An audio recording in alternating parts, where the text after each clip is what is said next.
누가복음 18장 1절부터 8절까지의 말씀, 우리 한 절씩 함께 교독합니다. 제가 먼저 읽습니다.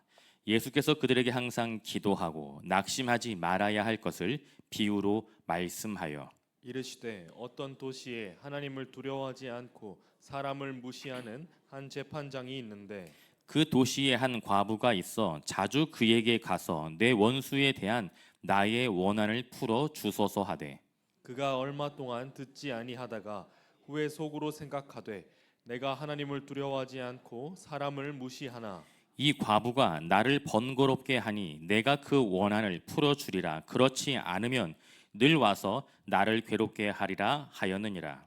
주께서 또 이르시되 불의한 재판장이 말한 것을 들으라. 하물며 하나님께서 그 밤낮 부르짖는 택하신 자들의 원한을 풀어주지 아니하시겠느냐? 그들에게 오래 참으시겠느냐? 내가 너에게 이르노니 속히 그 원한을 풀어주리라. 그러나 인자가 올 때에 세상에서 믿음을 보겠느냐 하시니라. 아멘.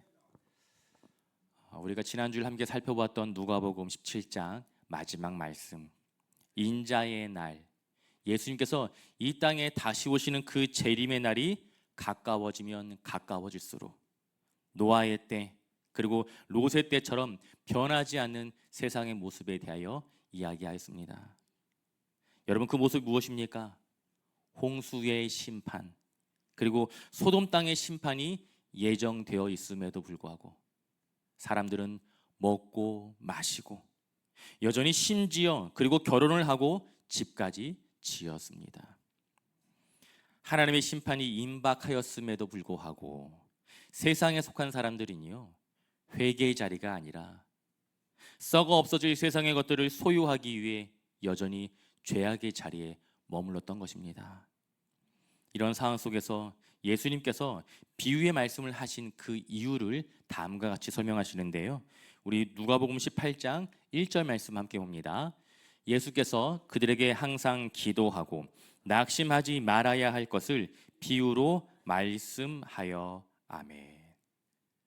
예수 그리스도의 제자들이 살아가는 이 시대는요, 예수 그리스도의 오심으로 이미 임한 하나님의 나라, 그리고 예수 그리스도의 다시 오심으로 완성될 하나님의 나라, 그 사이에 머물러 있습니다. 여러분, 따라서 지금은요, 예수 그리스도의 빛과 죄로 인한 그 어두움이 함께 공존하는 시대입니다. 여러분, 이러한 세상 속에서 그리스도인으로 성도로 살아간다는 것은 과연 무엇을 의미하겠습니까?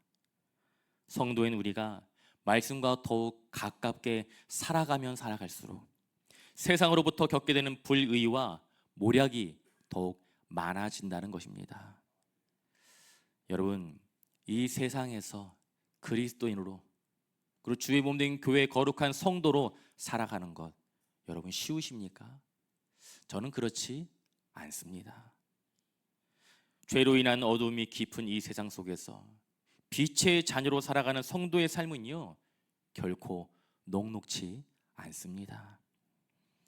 똑같은 잘못을 해도 교회를 다닌다는 그 이유 하나만으로 더욱 독한 대가를 치루어야 할 때가 있습니다.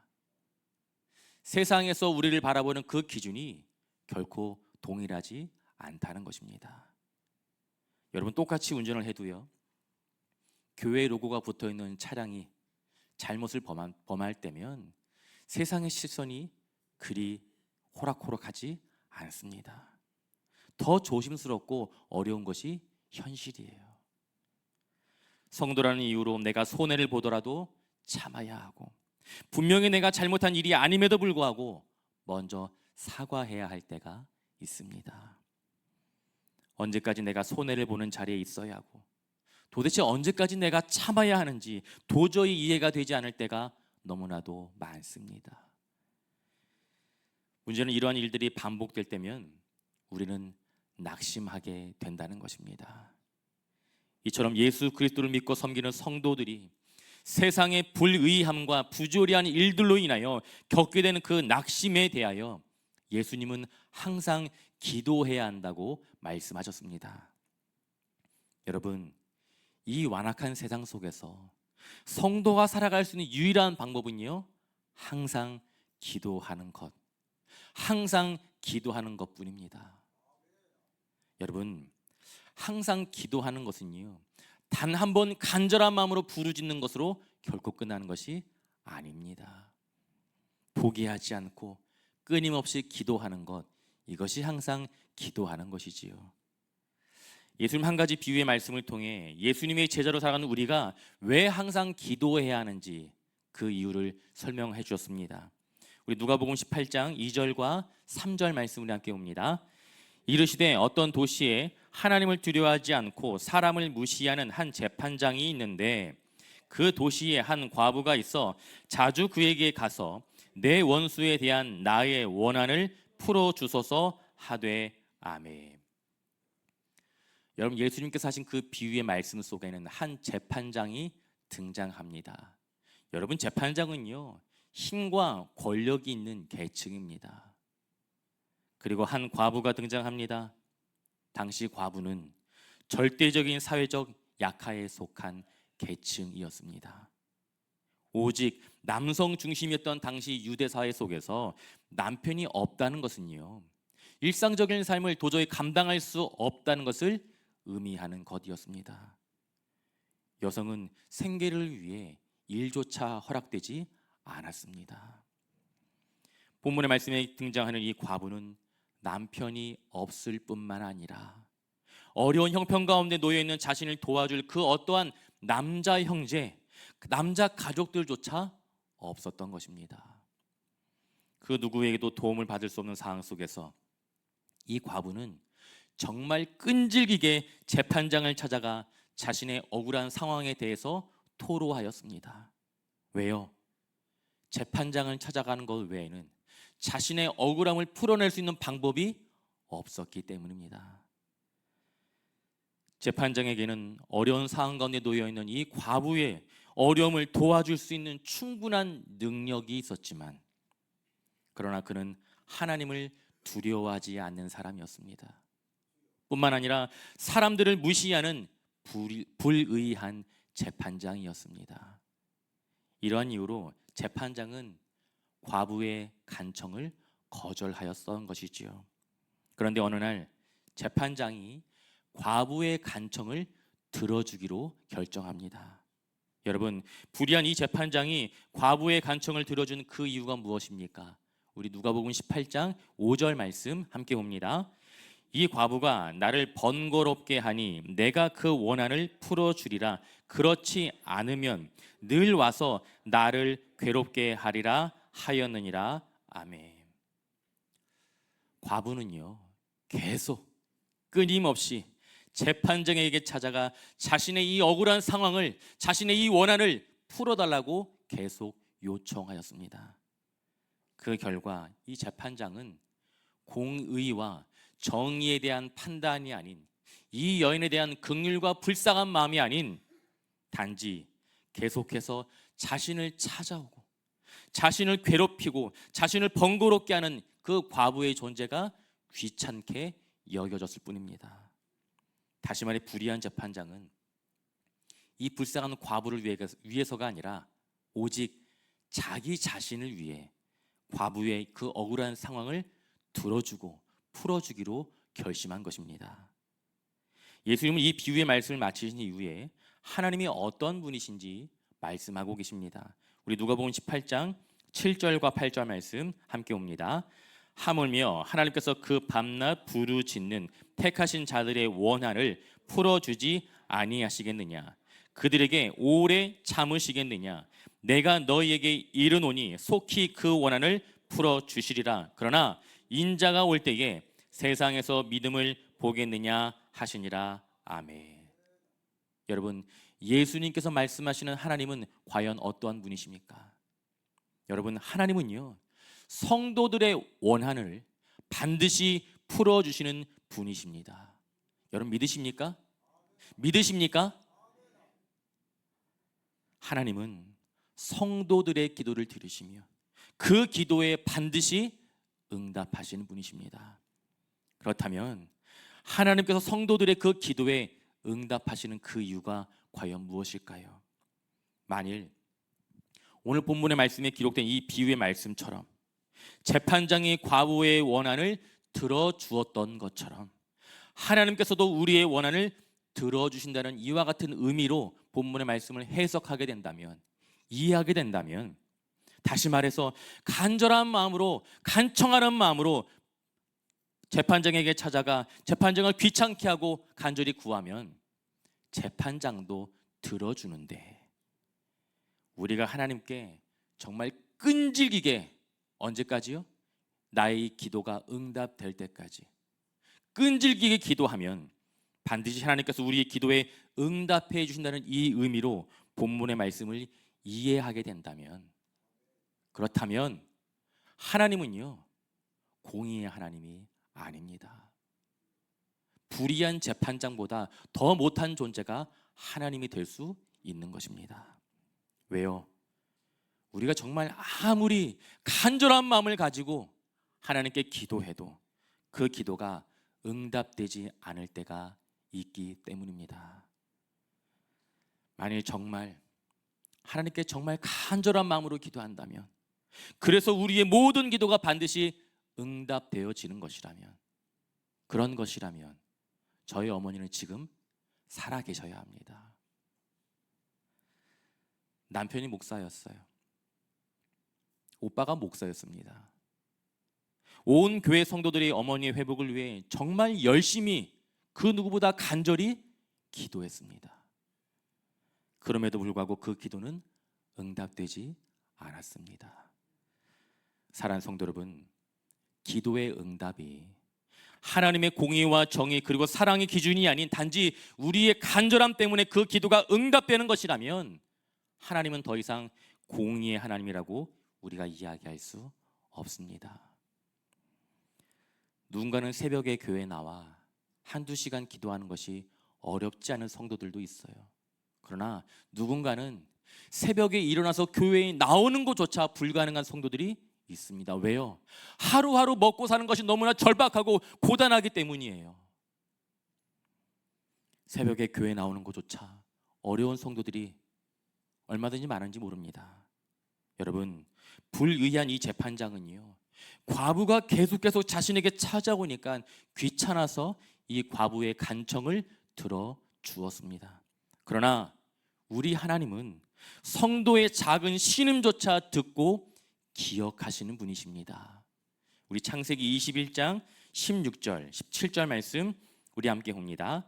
이르되 아이가 죽는 것을 참아 보지 못하겠다 하고 화살 한 바탕 거리 떨어져 마주 앉아 바라보며 소리 내어 우니 하나님이 그 어린 아이의 소리를 들으셨으므로 하나님의 사자가 하늘에서부터 하갈을 불러 이르시되 하갈아 무슨 일이냐 두려워하지 말라 하나님이 저기 있는 아이의 소리를 들으셨나니 아멘. 이삭을 괴롭히는 하갈의 아들 그 이스마엘에 대하여 분노한 사라는요, 아브라함으로 하여금 하갈과 이스마엘을 집에서 쫓아냈습니다. 갈 곳이 없는 상태에 놓인 하갈은 마실 물조차 떨어지자 자신이 처한 상황이 너무나 비참하고 고통스러워 절박한 심정으로 아이를 끌어안고 울었습니다. 그 순간 하나님께서 하갈에게 찾아오셨고 다음과 같이 말씀하셨어요. 하갈아, 두려워하지 말라. 내가 너의 소리를 들었도다. 여러분, 언약 백성인 아브라함의 자손이 아닌 하갈과 이스마엘의 그 신음에도 응답하시는 분이 바로 우리의 하나님이십니다. 불의한 재판장처럼 하나님께 정말 간절히 간청하는 우리의 기도에 응답해 주시는 분이 하나님이시라면, 여러분, 기도의 능력은요, 오랜 시간 동안 기도가 응답될 때까지 포기하지 않는 우리의 노력에 달려있게 됩니다. 단지 오랜 시간 동안 끈질기게 기도하는 것이 기도가 응답되는 비결이라면 우린 더 이상 다른 거 할 필요가 없어요. 기도만 해야 합니다. 기도만 해야 돼요. 집사님 아멘 포인트 잘 잡으셔야 돼요. 여기서는 여러분, 적어도 제가 아는 하나님은요, 불의한 존재가 아닙니다. 공의와 정의, 그리고 사랑과 은혜의 하나님이세요. 따라서 기도의 응답은요, 우리의 노력에 대한 결과가 아니라 우리를 향한 하나님의 사랑과 은혜의 결과인 것입니다. 기도를 많이 해서, 기도를 끈질기게 해서 우리의 기도가 응답되는 것이 아니라 우리의 기도에 응답하시는 하나님이 당신의 자녀를 사랑하시는 우리의 아버지가 되시기 때문인 줄 믿습니다. 예수님께서 말씀하신 이 비유의 말씀은요, 불의한 재판장과 하나님과의 비교가 아니라 대조예요. 대조입니다. 다시 말해, 불의한 재판장처럼 기도에 응답하시는 하나님이 아니라 불의한 재판장과는 달리 기도에 응답하시는 하나님이 우리의 하나님이신 줄 믿습니다. 사랑하는 성도 여러분, 하나님은 우리의 기도를 들으셨고 모든 상황을 보셨고 이미 다 알고 계십니다. 그럼에도 불구하고 우리가 환난 중에서도 낙심하지 않고 항상 기도해야 하는 그 이유가 무엇이겠습니까? 그 첫 번째 이유는요, 하나님이 귀찮아서 우리의 기도를 들어주시는 것이 아니라 고난 중에서도 우리를 향한 하나님의 마음을 간절히 기도하는 그 시간을 통하여 확인할 수 있기 때문입니다. 두 번째로, 하나님의 때까지 낙심하지 않고 기다릴 수 있도록 기도의 자리를 통하여, 항상 기도하는 그 시간들을 통하여 힘과 능력을 얻기 위해서입니다. 사랑하는 성도 여러분, 기도의 궁극적인 목적은요, 고난의 제거나 고난의 시간을 단축하기 위함이 아닙니다. 고난 중에서도 하나님과 동행하며, 고난 중에서 나를 향한 하나님의 뜻을 발견하며, 고난 중에서 하나님의 뜻을 이루기 위해 그래서 우리는 기도하는 것입니다. 사랑하는 성도 여러분, 하나님은 우리의 모든 상황과 형편을 알고 계시는 분이십니다. 우리의 상한 마음과 절망의 순간들을 이미 알고 계세요. 여러분, 하나님은 불의한 재판장이 결코 아닙니다. 하나님을 귀찮게 하는 사람들의 기도를 더 잘 들어주실 분이 아니세요. 하나님께서 우리에게 원하시는 것은요, 기도의 분량이 아니라 하나님 아버지와의 깊은 교제입니다. 교제예요. 하나님께서 우리를 얼마나 사랑하시는지 기도의 시간을 통해 깨닫길 원하는 것, 이것이 하나님께서 우리에게 원하시는 하나님의 마음인 줄 믿습니다. 말씀을 정리합니다. 사랑하는 성도 여러분, 하나님은 불의한 재판장이 아닌 우리의 아버지이십니다. 우리 아버지세요. 불의한 재판장에게는 간절한 기도와 간청하는 기도가 응답의 요건이 될 수 있을지는 몰라도 아버지에게는 자녀를 향한 그 아버지의 사랑이 우리의 기도가 응답이 되는 유일한 이유입니다. 하나님께서 우리의 아버지가 되어주시기에 우리가 하나님과 더 깊은 교제의 시간을 누리기 위해 그래서 기도하는 것입니다. 사랑하는 성도 여러분, 아무리 힘들고 어렵고 억울한 순간 속에서도 우리를 지켜보고 계시는 하나님의 시선을 놓치지 않기를 소망합니다.